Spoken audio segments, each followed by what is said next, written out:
Wall Street's main indexes finished lower on Friday, weighed down by big U.S. banks after their earnings reports and concerns about the viability of President-elect Joe Biden's $1.9 trillion economic stimulus plan. Automakers are shutting down production due to a shortage of chips, and it's partly down to the Trump administration's war on Chinese tech firms. Republicans in the U.S. Congress faced growing blowback on Monday from businesses that said they would cut off campaign contributions to those who voted last week to challenge President-elect Joe Biden's victory. These and more on TFT News.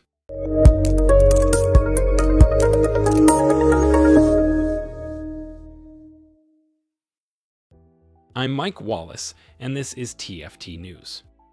A 6.2 magnitude earthquake on Indonesia's Sulawesi island killed dozens of people and injured hundreds more on Friday, with the meteorological agency warning of aftershocks possibly strong enough to trigger a tsunami. A 6.2 magnitude earthquake struck Indonesia's Sulawesi island on Friday, killing dozens of people and injuring hundreds more. The chief of the disaster agency in West Sulawesi told Reuters more deaths are likely to be confirmed as workers fan out across the region, rescuing residents trapped under rubble.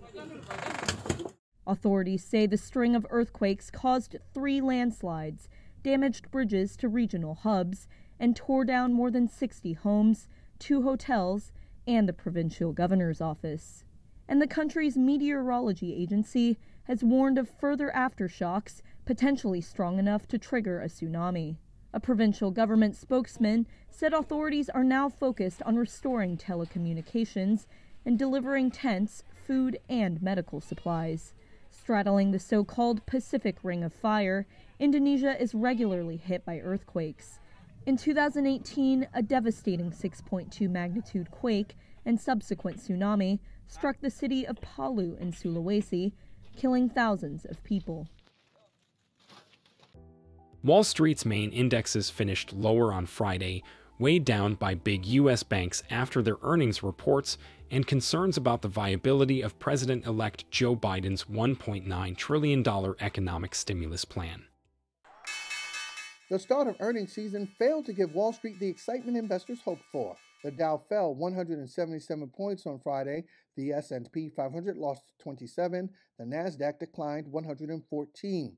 JP Morgan Chase, America's largest bank, beat quarterly forecasts. It released nearly $3 billion from the reserve fund set up to cover loans it feared would go bad after the economy cratered in the spring. It did throw a note of caution out there that loan demand was likely to remain sluggish this year. Citigroup topped profit forecasts, but higher costs and a fall in revenues at its consumer business dented any enthusiasm for the results. It released $1.5 billion that it set aside to cover loan defaults. Wells Fargo rounded out the day with a small rise in quarterly profits, which helped the tarnished bank exceed estimates. Its finances are still hampered by a series of past scandals. Wells Fargo was one of the worst performing stocks in the S&P 500. JP Morgan was down 1.8%. Citigroup took a 7% beating. Another thing weighing on the market, President-elect Biden's $1.9 trillion stimulus plan released the day before. With the Senate evenly split between Democrats and Republicans, investors like Mercadian Asset Management's Ken Kamen wonder how much of the Biden plan will even see the light of day.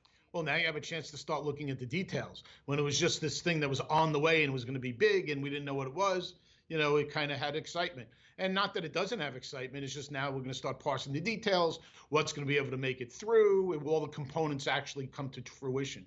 Investors also had to contend with mixed economic data. U.S. retail sales suffered their 3rd straight monthly drop in December, confirming signs the economy ended the year in a struggle. But there was a bright spot. Manufacturing output increased more than expected last month. Amazon faces a class action lawsuit alleging that it colluded with big publishers to inflate prices for ebooks. Amazon faces a class action suit over ebook pricing. The e-commerce giant is accused of inflating prices in collusion with the 5 largest publishers in the US. The firms allegedly agreed to price restraints on ebooks purchased from them through a retail platform other than Amazon. That may have left consumers overpaying. Earlier this week, the state of Connecticut said it was investigating Amazon for potential anti-competitive behaviour in digital books. There was no comment on the latest reports from the online retailer. According to the lawsuit, about 90% of ebooks are sold through Amazon. The action has been brought by law firm Hagens Berman. Back in 2011, it filed a similar suit against Apple and the so-called Big Five publishers. Automakers are shutting down production due to a shortage of chips, and it's partly down to the Trump administration's war on Chinese tech firms. Car makers around the world are having to halt production due to a shortage of chips, and it's partly thanks to the Trump administration's war on Chinese tech firms. In the US, production has been curtailed at Ford, Subaru and Toyota plants. Elsewhere, it's hit firms including Volkswagen, Nissan and Fiat Chrysler. Different factors have come together to create a perfect storm. Consumers stuck at home have been stocking up on laptops, gaming consoles and other gadgets, leaving chip supplies tight. Worldwide, they've also bought more cars than expected, further straining supply. And then there is the Trump administration's moves against key Chinese chip makers. China's Semiconductor Manufacturing International was hit with US restrictions in December. At least one automaker then moved production to Taiwan's TSMC, only to find that it was overbooked. One auto supplier confirmed to Reuters that TSMC has been unable to keep up with demand. Now experts say the shortage is likely to last 6 months. It just takes time to ramp up production of semiconductors, which require complex, expensive factories. In the meantime, makers are giving high-end cars the priority for precious chips, leaving cheaper vehicles stuck on the production line. North Korea displayed what appeared to be a new submarine-launched ballistic missile at a parade on Thursday. A deliberate show of military might from North Korea and its leader, Kim Jong-un. The country held an extravagant parade on Thursday and included the showcasing of what appeared to be a new submarine-launched ballistic missile. It caps off more than a week of political meetings, with Kim waving from a balcony at cheering crowds below. The parade featured rows of marching soldiers as well as a range of military hardware, including tanks and rocket launchers. At the end, a number of what analysts said appeared to be a range of new short-range ballistic missiles, including the submarine versions rolled into the square on trucks. Experts say North Korea is seeking to develop an operational submarine to carry the missiles. It hasn't tested a nuclear bomb or fired its longest-range missile since 2017. But Kim has signalled that that period may now be at an end, since dialogue with the US and its outgoing President Donald Trump has stalled. North Korean officials have been meeting in Pyongyang for the first party conference in 5 years and rounded off proceedings with a large-scale group photo that included Kim and several thousand members of Congress. Republicans in the U.S. Congress faced growing blowback on Monday from businesses that said they would cut off campaign contributions to those who voted last week to challenge President-elect Joe Biden's victory. Some U.S. Republican lawmakers face growing blowback on Monday from several of the country's biggest companies, like Amazon, Comcast, AT&T, and American Express. They've all threatened to pull campaign donations for Republicans who voted last week to challenge the results of the presidential election. Meanwhile, a growing list, including Ford, American Airlines, and Google, said they will temporarily suspend all political donations to both Democrats and Republicans alike. The announcements are a sign that some corporate donors are reassessing their strategy after last Wednesday's violence in Washington, when hundreds of President Trump's supporters stormed the U.S. Capitol. 5 people died, including a police officer.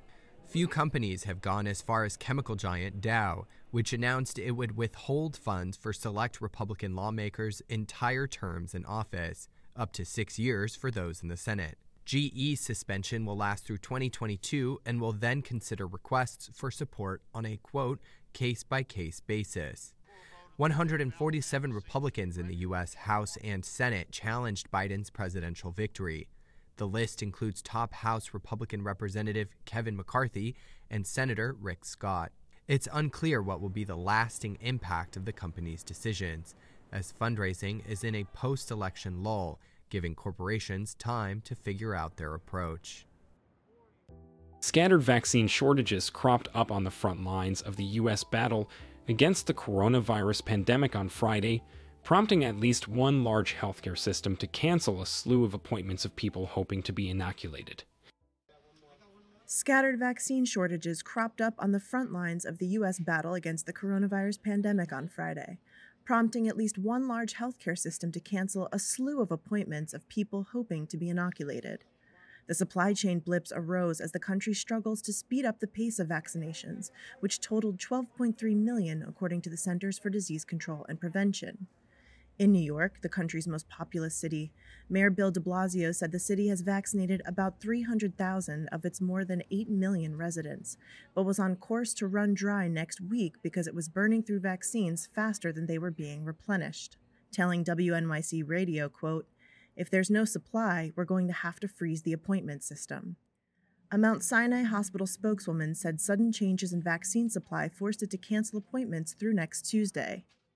Get needles in the arms. New York Governor Andrew Cuomo blamed the supply gaps on the federal government, which he said had cut supplies this week to 250,000 doses from 300,000, while expanding the eligibility to include 7 million of the state's 19 million residents.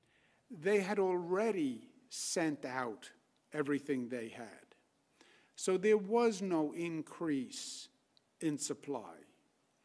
And in the meantime, there was a dramatic increase in the eligibility. Though Cuomo disputed de Blasio's prediction that the city would run out of doses.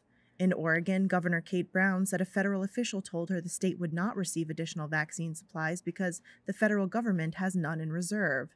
Brown wrote on Twitter, quote, "I am demanding answers from the Trump administration. I am shocked and appalled that they have set an expectation on which they could not deliver, with such grave consequences." Brown's comments followed a report in the Washington Post that the federal government has no remaining reserve of the 2 approved vaccines. Citing unidentified officials, the Post said the reserve, which the government said was initially set aside for the second doses that each vaccine requires, had already been distributed starting in late December. And those are the latest from around the world. I'm Mike Wallace, and this is TFT News.